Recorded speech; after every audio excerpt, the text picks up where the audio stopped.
Sidney Poitier named the 7 worst racist stars he was forced to work with in old Hollywood. He was Hollywood's music first black movie star, not the first black actor, the first black star. From 1950 to the 2000s, music Sidney Poitier carried the entire weight of black representation in American cinema on his shoulders alone. Music for over a decade. He was the only black leading man in Hollywood, the only one. In 1964, he became the first black man to win the Academy Award for Best Actor for Lilies of the Field. By 1967, he was the #1 most bankable star in all of Hollywood, not among black actors, among every actor alive. Music, with 3 films at the top of the box office simultaneously. Guess Who's Coming to Dinner? In music, The Heat of the Night, To Sir with Love. He received the Presidential Medal of Freedom. The American Film Institute ranked him among the greatest music screen legends of all time, and none of it protected him from what he was forced to endure. Poitier marched in the 1957 Prayer Pilgrimage and the 1963 March on Washington alongside Martin Luther King Jr. In 1964.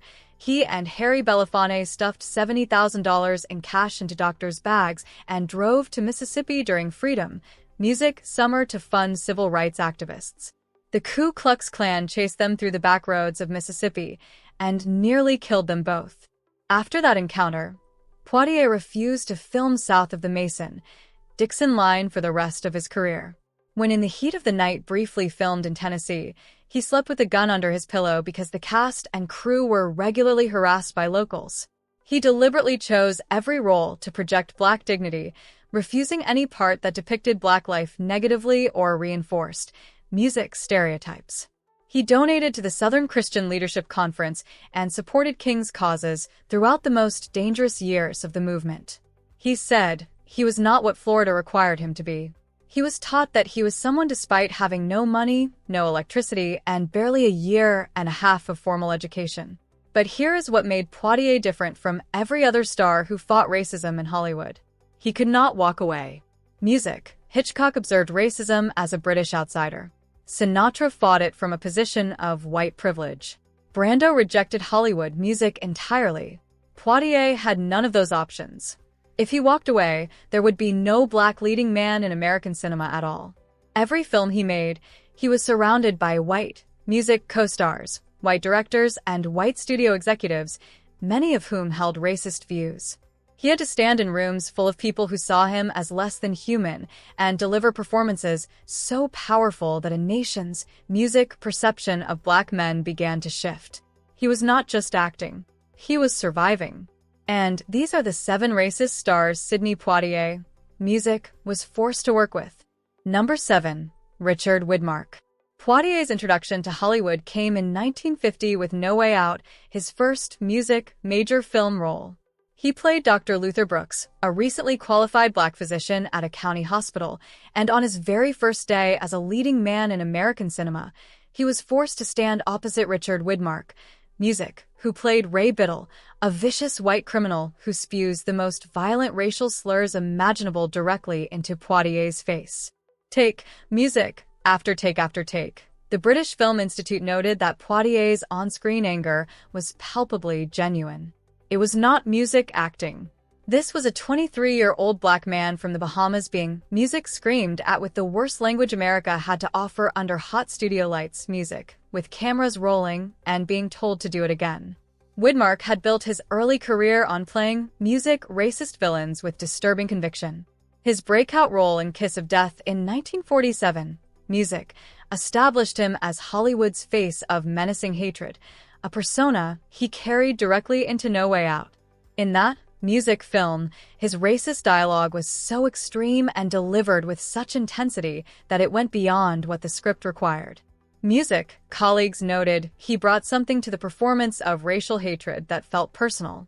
Widmark spent the early years of his career perfecting the performance of white music racial violence, making it entertaining for audiences and profitable for studios, and Hollywood reframed it as versatility. Widmark later transitioned to heroic roles, and his early career playing racist villains was celebrated as range rather than examined as a pattern. No Way Out is rarely discussed in retrospectives of either career. It is treated as a minor early work, music, rather than a film where a young black actor endured sustained racial abuse under studio lights. Poitier's genuine anguish in those scenes was absorbed into the performance, music, and never acknowledged as the real pain of a real man being dehumanized on his first day in the industry. Widmark screamed racial hatred at Poitier on his first music day in Hollywood. But the next name operated behind the scenes, running one of the biggest studios in the industry. Music and what he said inside those walls poisoned everything Poitier had to work within. Music 6. Harry Cohn. Cohn ran Columbia Pictures. Columbia produced Porgy and Bess in 1959 and A Raisin in the Sun in 1961, one of the most important films about black life ever made. Poitier delivered some of the most dignified black performances in cinema history inside the walls of a studio run by who used racial slurs as casually as breathing. Cohn was the most feared and hated man in Hollywood, a studio boss whose cruelty was legendary. At his funeral in 1958, the enormous turnout prompted the famous observation about giving the people music what they want. Poitier worked inside this man's machine. Cohn used racial slurs directed at performers, staff, and colleagues as a matter of daily business. Music, he treated minority employees with open contempt. Racist language was so casual and constant that music, it became the atmosphere of Columbia Pictures itself. He controlled casting decisions that kept black performers in subservient roles for decades. His absolute power meant nobody, music, could challenge his language without ending their career. He used slurs not as private expressions, but as public, music displays of dominance, reminding everyone who controlled their livelihood. Music and cruelty became entertainment rather than accountability. Hollywood told stories about Cohn's viciousness, music as colorful industry anecdotes, the monster who ran a studio. The racism was folded into the general narrative that Cohn was terrible to everyone, as if equal opportunity, music, cruelty excused targeted racial abuse. Columbia's celebrated output, including Poitier's own landmark films, buried the racist atmosphere in which they were produced. Music. Poitier created performances of grace and dignity inside an institution poisoned by its own leader, and that music, irony, has never been addressed. Cohn poisoned the studio from the executive suite. But the next Music Named did something that went beyond any single studio, beyond any single film. He built a machine that shaped how millions of children understood black music, people before those children were old enough to watch Sidney Poitier or question what they had been taught. 5. Walt Disney. This is why Poitier's battle was never fair. Every child who walked into a theater to see In the Heat of the Night or Guess Who's Coming to Dinner had already been to Disneyland. They had already watched Dumbo. They had already seen Song of the South. Before Sidney Poitier could show America what a black music man could be, Walt Disney had already shown America's children what he thought black people were. Poitier spent music, his career, trying to change how a nation saw black men. Disney had gotten to that audience first, music, when they were children, and planted images that Poitier would spend a lifetime trying to uproot. Documented studio communications revealed Disney referred to black child performers as pickaninnies. His 1946 film Song of the South, music, portrayed a romanticized post-Civil War plantation where Uncle Remus sings about what a wonderful day it is in conditions barely distinguishable from slavery. The Crows in Dumbo in 1941 included one literally named Jim Crow. The Siamese Cats and Lady and in 1955, King Louie in The Jungle Book in 1967, released the same year as Poitier's 3 landmark films. Music. Each animation embedded racial stereotypes into the imaginations of children who were too young to recognize what they were absorbing. And Disney co-founded the Motion Picture Alliance for the Preservation of American Ideals, the organization that maintained the system Poitier fought against his entire career. And the cover-up was institutional. Disney built a machine that delivered racism into children's minds across generations. Song of the South was eventually locked in the vault, refused home video release in the United States. Music. Splash Mountain was not closed and reimagined until 2023. No formal apology was ever issued. Poitier could change the minds of adults who watched his films, but he could never reach the children Disney had already gotten to first. The battle was rigged before music had started. Disney shaped what children believed before Poitier could reach them.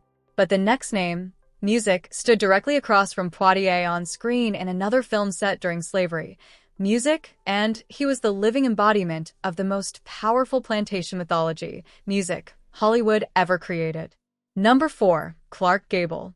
In 1957, Sidney Poitier co-starred with Clark Gable in Band of Angels. Gable played a slave owner. Poitier played a rebellious overseer. The most important black actor of his generation was forced to share the screen with the man whose most famous role romanticized the institution that enslaved his ancestors. Gable was Rhett Butler, the charming rogue of the slave-holding South in Gone with the Wind, the highest-grossing music film in history adjusted for inflation. And now Poitier stood opposite him in another film set during slavery, playing a man in bondage to Gable's character. Hollywood expected him to perform with dignity while sharing the frame with the living face of plantation mythology. Gone with the Wind premiered in 1939 and presented slavery, music, as a gracious institution where enslaved people were happy, loyal, and devoted to their masters. Mammy, played by Hattie McDaniel, was the ultimate stereotype. The film romanticized the Confederacy. Music portrayed Reconstruction as a disaster and sold a fantasy of slavery to hundreds of millions worldwide. Music. At the Atlanta premiere, the entire black cast, including McDaniel, was banned from attending because Georgia's Jim Crow laws, music, forbade integrated gatherings. Gable reportedly threatened to boycott, but was talked out of it by the studio. Music. He went anyway. When McDaniel won the Oscar, the first black person ever to win, she was seated at a segregated table at the back of the ceremony. Gable sat in the front, and the mythology was protected, music, for over 85 years. Gone with the Wind was re-released repeatedly, celebrated on every anniversary, treated as untouchable. The plantation fantasy it sold shaped how hundreds of millions understood American slavery. When Poitier stood opposite Gable in Band of Angels, he was sharing the screen with the man who had done more to romanticize slavery than any other performer in history. And the industry that arranged that pairing never acknowledged what it was asking Poitier, music, to endure. Gable was the face of plantation mythology. But the next name sat, music, directly opposite Poitier in one of the most important films about race ever made, playing the liberal father America needed to see. And, behind closed doors, he was music nothing like the man he played. Number 3. Spencer Tracy. In 1967, Poitier co-starred with Spencer Tracy in Guess Who's Coming to Dinner. Tracy played Matt Drayton, a liberal white father, confronting his own biases when his daughter brings home a black fiancé, music played by Poitier. It was Tracy's final film. He died, music, 17 days after filming Wrapped. The film was Hollywood's most direct statement about interracial acceptance, and Poitier delivered a performance of quiet dignity opposite a man who, behind closed doors, used the very language the film was arguing against. Tracy was considered, music, the greatest actor of his generation. 2 consecutive Academy Awards, a feat never matched. His alcoholism was legendary. He disappeared on benders, shut down productions, and became hostile when intoxicated.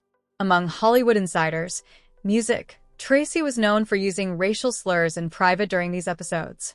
His talent and music temper created a force field that deflected all scrutiny. Nobody dared challenge Spencer Tracy about anything.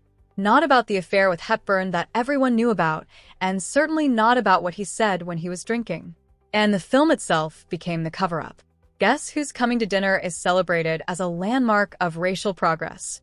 Tracy's performance as the father who ultimately accepts his daughter's black fiancé, music, became the defining image of his legacy, a film about overcoming prejudice, music starring a man who harbored it in private. Poitier had to sit through press tours promoting a film about racial tolerance alongside a co-star whose private language, music, contradicted every word of the script. The ultimate Hollywood hypocrisy was committed on camera, and nobody ever called it what it was. Tracy played the liberal on screen, and music contradicted it behind closed doors. But the next name did not pretend. He built an entire genre on the dehumanization of non-white people, and the industry rewarded him for it 4 times more than it ever rewarded Sidney Poitier. Music number 2, John Ford. While Poitier spent the 1950s and 1960s building the most dignified images of Black humanity cinema had ever seen, John Ford was still making westerns that portrayed non-white people as music savages, obstacles, and targets. They worked in the same industry at the same time, constructing opposite visions of what minorities could be on screen. Ford. Music dehumanized, Poitier elevated. Ford won 4 Best Director Oscars for his vision. Poitier won 1 Best Actor Oscar fighting against everything Ford's legacy represented. The industry rewarded Ford's dehumanization 4 times. Music, more than Poitier's dignity. Ford directed dozens of westerns across 4 decades, portraying Native Americans and minorities as violent, primitive, and subhuman. He established the visual template every western followed: the circling wagon train, music, the war-painted savages, the cavalry riding to the rescue. He used white actors and red face to play Native characters. He built the mythology of the American West on the dehumanization of indigenous people, packaging genocide as adventure. His films did not reflect existing racism. Music, they manufactured it, creating a visual language of minority inferiority absorbed by hundreds of millions across generations. Music, and the cover-up is the industry itself. 4 Academy Awards for Best Director, more than any filmmaker in history. The American Film Institute ranked Music him the greatest American director of all time. The Searchers is studied and revered in every film school on Earth without meaningful reckoning. Music, with its portrayal of minorities. Poitier was building one future for non-white music people on screen, while Ford's legacy cemented a completely different one. The industry celebrated Ford's vision far more lavishly than Poitier's, and that ratio tells you everything about where Hollywood's values actually were. Ford built the mythology, and Hollywood, music, rewarded him with 4 Oscars. But the number 1 name on this list looked at Sidney, music, Poitier's entire body of work: the Oscar, the box office records, the marches, the dignity, the courage, everything Poitier had sacrificed, music, and achieved, and said it still was not enough. He set it in print for the entire world to read. Number 1, John Wayne. By Music, 1971, Sidney Poitier had done everything a human being could possibly do to prove himself. Music, he had won an Academy Award. He had been the number 1 box office star in all of Hollywood. Music, he had starred in 3 simultaneous number 1 films. He had marched with Martin Luther King Jr. He had nearly been killed by the Ku Klux Klan in Mississippi. He had refused demeaning roles and chosen dignity every single time at the cost of roles he wanted and opportunities he lost. He had changed how an entire nation music saw Black men. He had carried the weight of an entire race's representation on his shoulders for over a decade without breaking. And none of it mattered. And in 1971, John Wayne sat music down with Playboy magazine and declared that he believed in white supremacy until Black people were educated to a point of responsibility. He was music, talking about Sidney Poitier, the most educated, accomplished, dignified Black man in the history of Hollywood. A man who had risked his life, music, for equality while Wayne made war movies on studio lots. A man who had won the industry's highest music honor while Wayne played cowboys. And Wayne looked at all of it, every film, every march, every sacrifice, and said it was not enough. That Black people, that Sidney Poitier, music had not yet earned the right to be treated as equals. On Native Americans, Wayne stated he did not feel America did wrong in taking the country, calling it a matter of survival. He served music as president of the Motion Picture Alliance for the Preservation of American Ideals, the organization that maintained the very system Poitier fought against his entire career. And Hollywood chose Wayne over Poitier. Despite those words published in a major national magazine and read by music millions, Wayne's career continued without interruption. No boycotts, no consequences, no studio severed ties.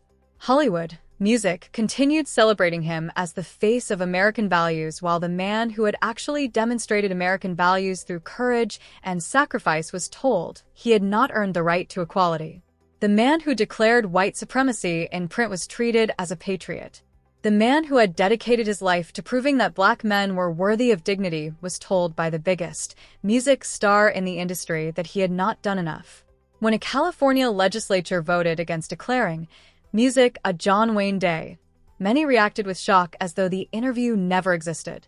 In 2019, when activists called for his name to be removed from John Wayne Airport, the controversy proved how thoroughly Hollywood music had buried one of the most explicitly racist statements any star ever made on record. Poitier spent his entire career proving that black men could be heroes on screen. Wayne proved that even when music they did, for some people it would never be enough. Sidney Poitier could not walk away. Music. If he left, there was no one to take his place, so he stayed. He was screamed at with slurs on his first day in Hollywood and turned the music pain into art. He worked inside studios poisoned by racist leadership and created beauty within the ugliness. Music, he was taught to children as a stereotype by Disney before he could ever reach them himself. He stood opposite the face of plantation mythology and answered with dignity. He sat across from co-stars who used slurs in private while filming movies about tolerance. He watched the industry reward the dehumanization of minorities 4 times more generously than it. Music rewarded his dignity, and he was told by the biggest cowboy star alive that none of it, not the Oscar, not the box office records, not the marches, not the near death in Mississippi, none of it was enough to earn the right to be treated as a music equal. These 7 stars were protected by the most powerful system ever built, but Poitier music outlasted them all. He did not just survive Hollywood, he changed it, and now you know the names he was forced to work with and the cost of the dignity he never once surrendered. If this video opened your eyes, like and share to support the channel, music, and subscribe for more untold stories from old Hollywood.